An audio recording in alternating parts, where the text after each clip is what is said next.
Assalamualaikum warahmatullahi wabarakatuh.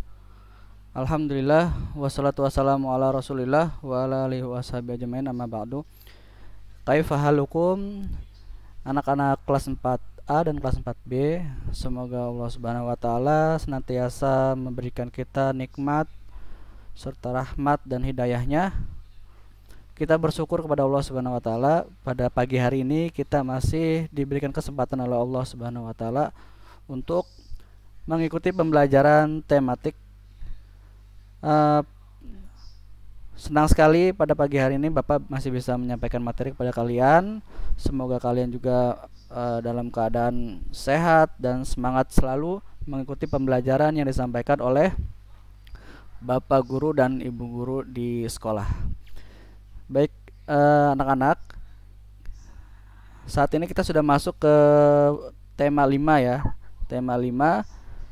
Nanti kalian buka bukunya, buku tema 5. Di tema 5 ini kalian akan banyak belajar tentang menumbuhkan sikap menghargai jasa para pahlawan ya. Pahlawan yang dimaksud di sini adalah pahlawan kemerdekaan Republik Indonesia. Nah, sebelum merdeka, Indonesia kan pernah dijajah dulu oleh negara luar ya. Kita pernah dijajah oleh Belanda selama 350 tahun atau 3,5 abad. Kemudian kita juga pernah dijajah oleh Jepang sekitar 3 tahun. Nah, dalam masa penjajahan itu banyak pejuang-pejuang kemerdekaan yang telah mengorbankan harta, kemudian jiwa, bahkan sampai dengan nyawanya. Kalau dalam Islam kita mengenal seperti mujahid ya, pejuang. Nah, itu bisa dikatakan sebagai pahlawan agama, mujahid. Orang yang berperang di jalan Allah Subhanahu wa taala. Adapun yang dalam buku ini, yang dimaksud dalam buku ini, pahlawan adalah orang yang berjuang untuk meraih kemerdekaan negara Republik Indonesia. Langsung saja kita buka halaman awal ya, halaman 3. Nah, di sini kita akan membaca bacaan tentang guru. Bacaan tentang guru. Guru biasa disebut juga dengan istilah pahlawan tanpa tanda jasa. Sikap yang harus kita tumbuhkan kepada seorang guru kita di sekolah, yaitu yang pertama adalah kita harus menghormati guru. Guru adalah orang tua kalian di sekolah ya. Jadi guru juga merupakan orang yang harus kita hormati karena guru memberikan ilmunya dengan tulus dan ikhlas. Jasa guru sangat besar terhadap kita. Cara kita menghormati guru antara lain kita harus bersikap sopan kepada guru, tidak boleh misalnya berkata kasar, melawan, atau bahkan membohongi guru misalnya, tidak boleh. Kita harus sopan kepada guru. Kalau ketemu kita ucapkan salam ya, assalamualaikum ya, seperti itu. Kita berikan senyum ya, senyum, salam, kemudian kita sapa, misalnya mau kemana pak gitu. Apalagi sekarang misalnya kalian jarang ke sekolah, misalnya kalian melihat guru kalian di luar atau di jalan, kalian tegur atau kalian berikan salam ya. Itu adalah bentuk adab kita kepada guru. Kemudian di antara sikap menghormati guru adalah memperhatikan pelajaran di kelas ya.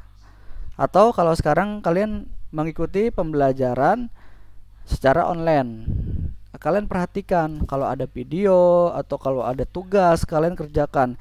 Itu adalah bagian dari bentuk penghormatan kita kepada guru. Nah, selanjutnya yang ketiga di antara bentuk penghormatan kita kepada guru adalah mematuhi perintah guru. Jadi kalau guru memerintahkan kita mengerjakan tugas misalnya, kita kerjakan semaksimal mungkin, dan itu adalah bentuk dari kita menghormati guru. Kemudian yang selanjutnya, selain kita menghormati guru, kita juga harus mengerjakan tugas ya. Jadi mengerjakan tugas itu adalah merupakan kewajiban bagi seorang siswa. Jadi guru itu memberikan tugas itu tujuannya untuk melatih kemampuan kalian ya. Jadi kalau kita tuh mengerjakan tugas dari guru tuh harus dengan sungguh-sungguh. Tugas yang diberikan dari sekolah atau dari bapak dan ibu guru, kita usahakan untuk kita kerjakan sendiri. Apalagi sekarang ya, kalian belajar sendiri di rumah misalnya, atau belajar dari rumah, gurunya hanya menyampaikan materi melalui online atau memberikan tugas melalui online. Nah, kalian usahakan untuk mengerjakan sendiri. Kalau kalian mengalami kesulitan, baru kalian bertanya kepada kakak atau orang tua kalian ya, yang ada di rumah.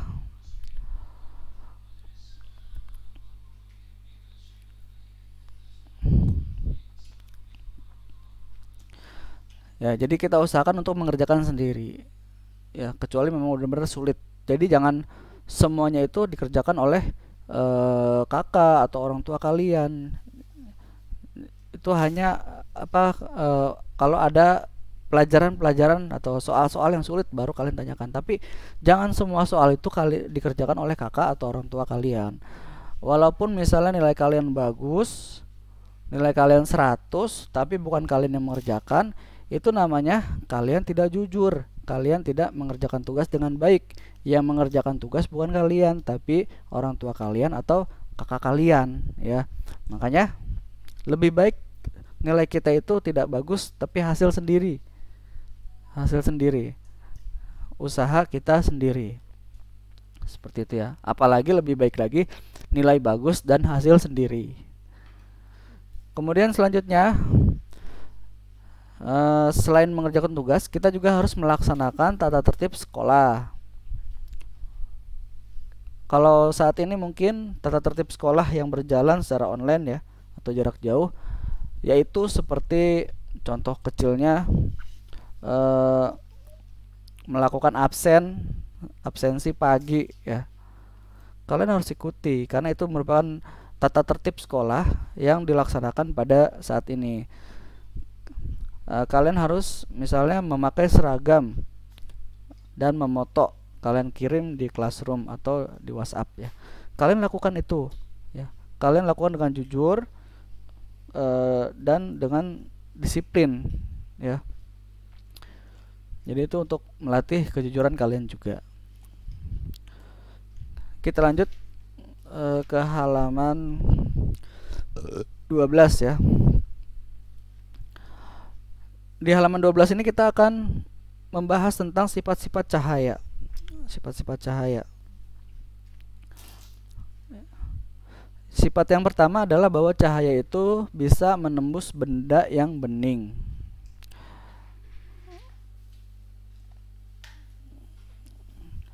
Berdasarkan tembus atau tidak tembus cahaya, benda dibedakan menjadi 3, yaitu benda bening, benda gelap, dan benda tembus cahaya.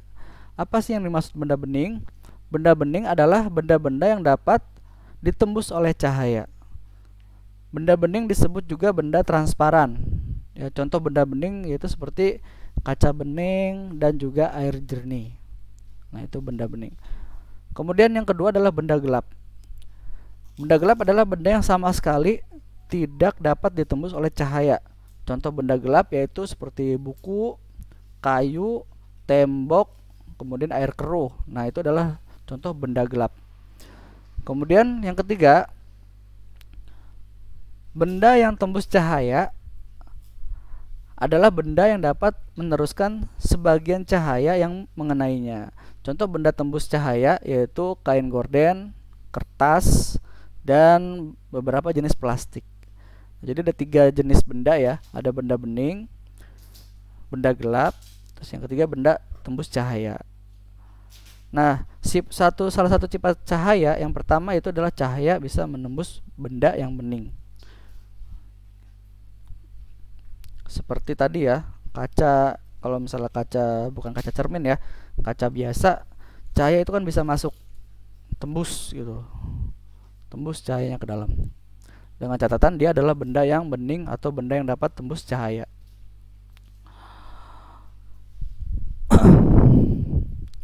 Kemudian di sini ada percobaan ya, bisa kalian coba pembuktian percobaan cahaya menembus benda yang bening. Atau kalian kalau misalnya ada jendela di rumah, kan pasti ada cahaya yang masuk ya. Nah, itu adalah contoh cahaya yang menembus benda yang bening. Yang kedua, sifat-sifat cahaya yang kedua yaitu cahaya dapat dibiaskan. Maksudnya seperti apa? Seperti contohnya, kalian coba misalnya menggunakan gelas yang berisi air, terus kemudian kalian masukkan pensil. Nah, pensil itu pasti akan bentuknya berubah ketika di dalam air, dia akan patah. Nah, itu adalah sifat cahaya yang dapat dibiaskan. Contohnya sangat simpel sekali ya. Kalian coba gunakan gelas yang berisi air, kalian masukkan pensil, benda pensil atau pulpen. Nah, nanti dia bentuknya akan patah, akan berubah. Nah, itu adalah salah satu sifat cahaya, yaitu cahaya dapat dibiaskan. Sifat yang ketiga, cahaya merambat dengan lurus. Nah, jadi ketika kita misalnya main senter atau laser, itu kan cahaya ya, senter atau laser. Kalau kita nyalakan, pasti dia arahnya tuh lurus, nggak mungkin letter L, atau misalnya nggak mungkin belok, pasti lurus. Nah, itu sifat cahaya tuh lurus. Kayak contoh misalnya itu lagi ya, jendela, terus ada cahaya matahari yang secara langsung masuk, pasti dia cahayanya lurus, berbanding lurus dengan sumber cahayanya. Jadi sifat cahaya adalah merambat secara lurus, tidak belok atau tidak muter ya, jadi lurus, pasti lurus. Kemudian sifat cahaya yang selanjutnya adalah cahaya dapat dipantulkan. Nah, ini contohnya gampang sekali. Contohnya adalah seperti cermin ya, cermin datar. Nah, cermin datar itu adalah salah satu pembuktian bahwa cahaya itu dapat dipantulkan. Atau iya, cermin ya, atau spion atau apa. Kalian bisa main kan, bisa main kalau siang hari tuh. Kalau ada cermin tuh biasa kalian pantulkan gitu kan ke tembok gitu kan, biar dia tuh mantul. Jadi dari cahaya ke benda cermin, terus cahaya cermin itu akan menghasilkan cahaya lagi. Jadi seperti itu, dipantulkan ke tembok, misal dimainin gitu. Itu bisa kalian coba. Kemudian yang terakhir adalah sifat cahaya dapat diuraikan. Maksudnya apa? Nih, misalnya kalian seperti bermain gelembung dari air sabun. Nah, kalau misalnya dia mengenai cahaya matahari, jadi warnanya nanti akan bermacam-macam. Akan ada gradiasi warna, akan bermacam-macam warna dari gelembung-gelembung tersebut. Cahaya matahari yang kita lihat dapat pada umumnya berwarna putih. Cahaya matahari tersusun atas banyak cahaya berwarna sebenarnya. Cahaya putih seperti cahaya matahari termasuk jenis cahaya polikromatik. Apa itu cahaya polikromatik? Cahaya polikromatik adalah cahaya yang tersusun atas beberapa komponen warna. Cahaya putih tersusun atas spektrum cahaya yang berwarna merah, jingga, kuning, hijau, biru, nila, dan ungu. Spektrum warna yang tidak dapat diuraikan lagi disebut cahaya monokromatik. Jadi polikromatik itu cahaya yang tersusun atas komponen warna. Kalau spektrum warna yang tidak dapat diuraikan lagi disebut cahaya monokromatik. Kalian catat ya. Contoh peristiwa penguraian atau dispersi cahaya yang terjadi secara alami adalah peristiwa terbentuknya pelangi. Nah, kalau pelangi kan ada warna-warni gitu ya. Ada merah, kuning, kemudian hijau. Nah, itu adalah contoh dari cahaya polikromatik. Baik, itu saja mungkin yang dapat Bapak sampaikan. Mudah-mudahan yang sedikit ini bermanfaat untuk kalian semua. Tugas kalian harus rangkum ya isi video ini. Kalian tulis di buku tulis yang rapi. Ditulis dengan rapi. Belajar untuk menulis dengan rapi, pelan-pelan saja, tidak usah terlalu besar. Dan boleh pakai pulpen. Kalau misalnya tulisan kalian pakai pensil itu kurang jelas ya, boleh pakai pulpen, yang penting rapi. Nanti kalian foto, kalian kirimkan ke guru kalian masing-masing ya. Jadi pakai pulpen saja, dan yang rapih, ceritanya dengan yang rapi ya, jangan terlalu besar-besar. Kalian tulisannya itu kecil aja, maksudnya jangan terlalu kecil juga, sedang lah gitu. Bapak lihat tuh masih banyak tulisan-tulisan yang terlalu besar ya, terlalu besar. Jadi tidak rapi seperti itu. Kemudian soal yang kedua, silakan kalian kerjakan soal halaman 16. Halaman 16 di situ ada soal berkaitan dengan cahaya. Nanti kalian kumpulkan ke guru kalian masing-masing. Terima kasih atas perhatiannya. Mohon maaf apabila ada salah-salah kata. Bapak akhiri dengan doa kafaratul majlis. Subhanakallahumma bihamdika asyhadu an la ilaha illa anta astaghfiruka wa atubu ilaik. Assalamualaikum warahmatullahi wabarakatuh.